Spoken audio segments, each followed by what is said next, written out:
There's a lot of talk in New Hampshire about new ways to find revenue for the state, both to fund the new cannabis operation and to keep property taxes lower. One such option is a reasonable sales tax, and a reasonable sales tax might be 1%. Let's see what that looks like. Now, some people claim that the New Hampshire Liquor Commission is a non-profit organization that operates as a socialist entity. This is not true.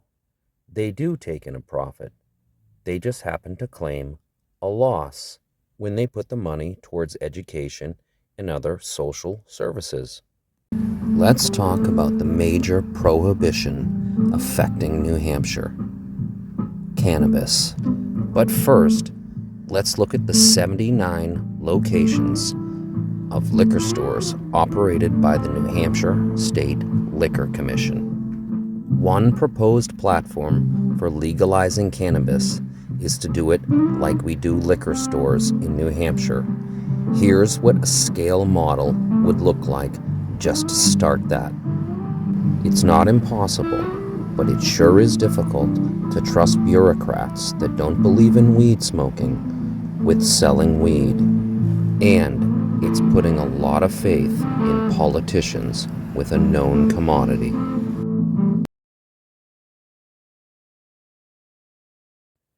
Massachusetts and Maine and most states just allow businesses to open up shop and tax at about 20%. California is losing out at only 15%, but they still made over $1 billion. Washington has the highest tax rate at 37% on cannabis. Assuming we allow the government to just open up shop, they will never allow any other competitors once they have a stranglehold on all the profits. We could only hope at that point that they would set their prices accordingly with competition in surrounding states, and the money would go towards useful and efficient programs for our society.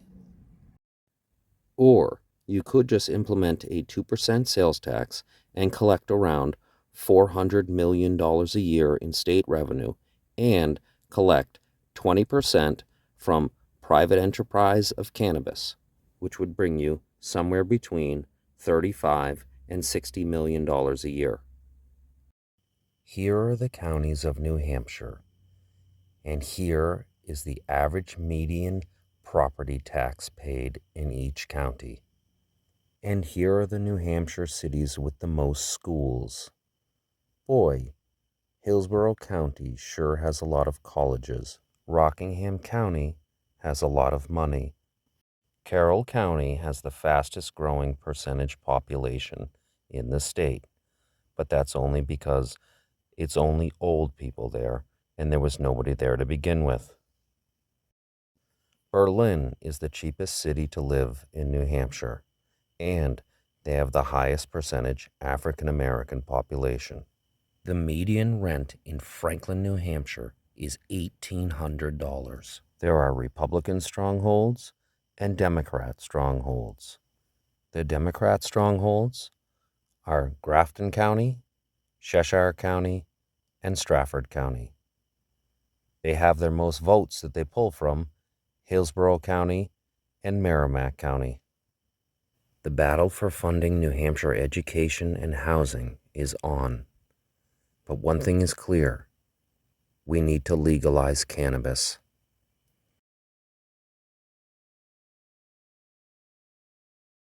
New Hampshire is receiving $1 billion for roads, bridges, sewers, sewage plants, schools, and they're receiving another $350 million to help pay off anyone that works for the state. New Hampshire brings in about $14 billion a year, and on average about $10,000 per person. Now, obviously, that comes from restaurant owners and people paying property tax, which is to say, though, consumers and consumers. Now, the interesting thing about this property tax per capita is that property owners in New Hampshire average paying about $6,000 per year. And here it says 3,300. That means about half the people in New Hampshire own homes. The housing problem begins in the cities. Also, the federal government gives us almost the same amount as what we collect in property taxes. Now, with all this money to spend, where does it come from? Government funds, general funds, other funds, educational trust funds. General funds and other funds and educational trust funds are really just taxes. But how in the world are we going to pay for free lunch for our kids?